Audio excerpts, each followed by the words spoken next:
प्यारे दोस्तों, आज हम आपको एक सच्चा वाक्य सुनाने वाले हैं। 11 साल की बच्ची मां कैसे बनी और उस बच्ची के साथ ऐसा जुल्म किसने किया। यह सच्चा वाक्य सुनकर आप भी दंग रह जाएंगे। यह सच्चा वाक्य सुनाने से पहले आपसे गुजारिश है कि वीडियो को आखिर तक देखें और छोटे बच्चे बच्चियों के मां बाप तो यह वाकया जरूर सुने और शुरू से आखिर तक सुने। और इन सभी वालिदैन से गुजारिश है जिनके बच्चे स्कूल जाते हैं, चाहे स्कूल जाते हैं या यूनिवर्सिटी या कॉलेज, आप सभी पेरेंट्स इस पर गौर करें, क्योंकि ऐसी बातों को हमारी सोसाइटी में अक्सर छुपा दिया जाता है। प्यारे दोस्तों, यह वाकया हमें ईरान के शहर तेहरान की एक डॉक्टर खातून ने बताया है।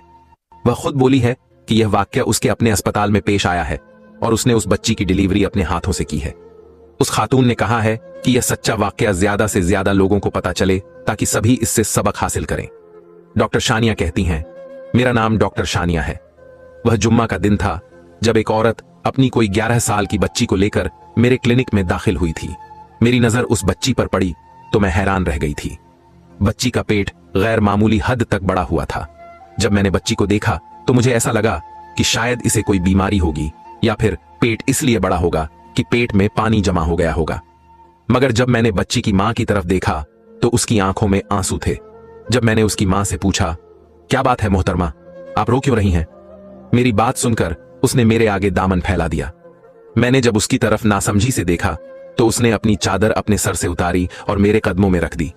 वो कहने लगी, डॉक्टर साहिबा, खुदा के लिए मेरी इज्जत बचा लें। मैंने लड़की की मां की तरफ देखा तो मैं समझ गई कि क्या मामला है। दरअसल 11 साल की बच्ची प्रेग्नेंट थी और अब लड़की की मां मुझसे यह कह रही थी कि मैं इसकी जान यानी कि इज्जत बचा लूं ताकि किसी को भी यह मालूम न हो कि उसकी बच्ची प्रेग्नेंट थी। मैंने उस बच्ची की तरफ देखा तो मुझे यकीन नहीं हो रहा था। मैं इसका अल्ट्रासाउंड करती हूं।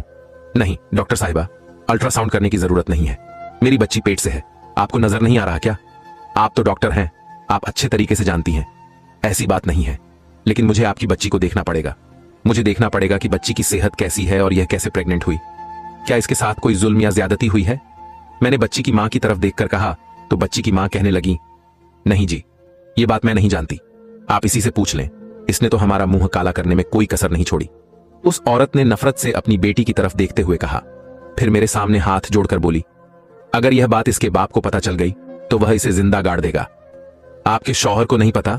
इतना बड़ा पेट है आपकी बच्ची का, क्या आपके शौहर को नजर नहीं आया? मेरी बात सुनकर वह अपने आंसू पोंछते हुए बोली, नहीं, वह तो यही समझते हैं कि इसके पेट में पानी भर गया है या इसे कोई इन्फेक्शन हो गया है। वैसे भी मेरी बच्ची बहुत नेक है। ये तो अपने मोहल्ले में कुरान पढ़ने जाती है। ना सिर्फ यह सब बच्चों से आगे है बल्कि दूसरे बच्चों को भी पढ़ाती है। मेरा मतलब है अपने से छोटे बच्चों को पढ़ाती है। इसे कुरान पाक बहुत अच्छे से याद है। इसी वजह से मेरी बेटी पर कोई कभी ऐसा इल्जाम नहीं लगा सकता। और वैसे भी अभी तो इसकी बहुत छोटी उम्र है, अभी तो यह इसका बचपन है। आप ये मत समझें कि मैं इसकी मां होकर इसकी तरफदारी कर रही हूं, बल्कि बात असल में यही है कि हमारे बच्चे बहुत नेक माहौल में रहते हैं, पलते बढ़ते भी बहुत अच्छे से हैं और उन्हें किसी चीज की कमी नहीं है। इसके तो स्कूल का माहौल भी बहुत अच्छा है, हर तरह की सहूलियत है।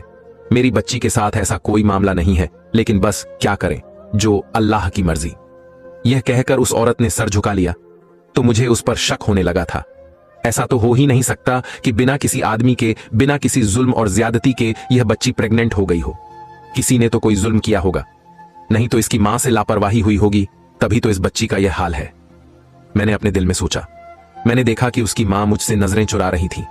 ऐसा लगता था कि उसकी मां मुझे पूरी बात बताना नहीं चाहती।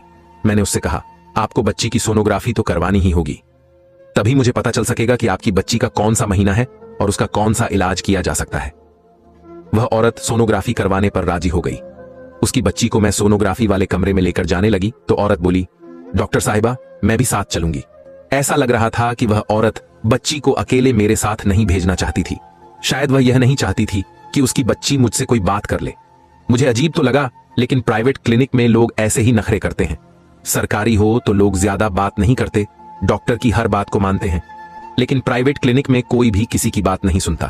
खैर, ज्यादातर मरीज अपनी ही मर्जी मनवाते हैं और वह औरत भी अपनी बेटी के साथ सोनोग्राफी वाले कमरे में आना चाहती थी तो मैंने उसे मना नहीं किया। वह मेरे साथ साथ कमरे में आ गई।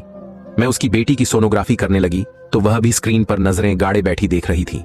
देखकर मुझसे बोली, क्या लगता है फिर आपको, कोई उम्मीद है?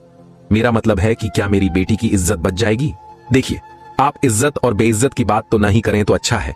ये छोटी लड़की है और वैसे भी इसने जब कोई जुर्म किया नहीं तो आप खामखा इसके सर पर एक ही चीज बार बार क्यों थोप रही हैं? छोटी बच्चियों को तो ऐसे कामों में कोई दिलचस्पी नहीं होती। पता नहीं ऐसी घटिया हरकत इस बेचारी के साथ किसने की है। आपको अपनी बेटी के आसपास के माहौल की खबर रखनी होगी।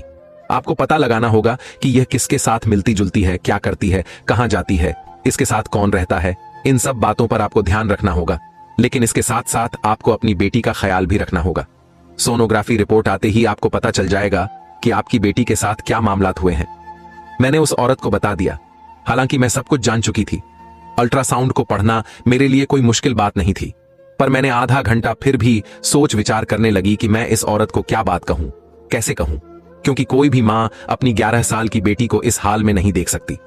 यह सच्चाई सुनकर कहीं वह बच्ची को मारना पीटना शुरू न कर दे। मैंने उस औरत के साथ बड़े प्यार से बात की। मैंने कहा, देखिए, आपकी बच्ची बहुत नाजुक हालात से गुजर रही है। इस लम्हे पर इसकी जान भी जा सकती है, इसलिए आपको इसकी बहुत ज्यादा ख्याल करना होगा। अगर आप इसका ख्याल रखेंगी तभी इसकी जिंदगी आसान होगी। वैसे भी आप बच्ची की मां हैं, कोई दुश्मन तो नहीं जो आप इसके साथ बुरा सलूक करेंगी। आपकी बच्ची प्रेग्नेंट है और इसे बच्चे को उठाए हुए 7 महीने गुजर चुके हैं। ऐसे में आपकी बच्ची को अगर मैं दवा दूंगी तो फिर हो सकता है कि इसके लिए जिंदगी भर मुश्किलात हो जाए। तो इस मौके पर हम इसके बच्चे को जाया नहीं कर सकते। आप ऐसा करें कि अपनी बच्ची को ले जाएं और इसका ख्याल रखें, बच्चा पैदा होने दें। गैर कानूनी काम करना भी नहीं चाहिए और वैसे इस पर किया भी नहीं जा सकता। एक तो इसकी उम्र बहुत कम है, दूसरा आपकी बच्ची की सूरत हाल बहुत नाजुक है। इसका ख्याल रखें, इसे घर ले जाएं।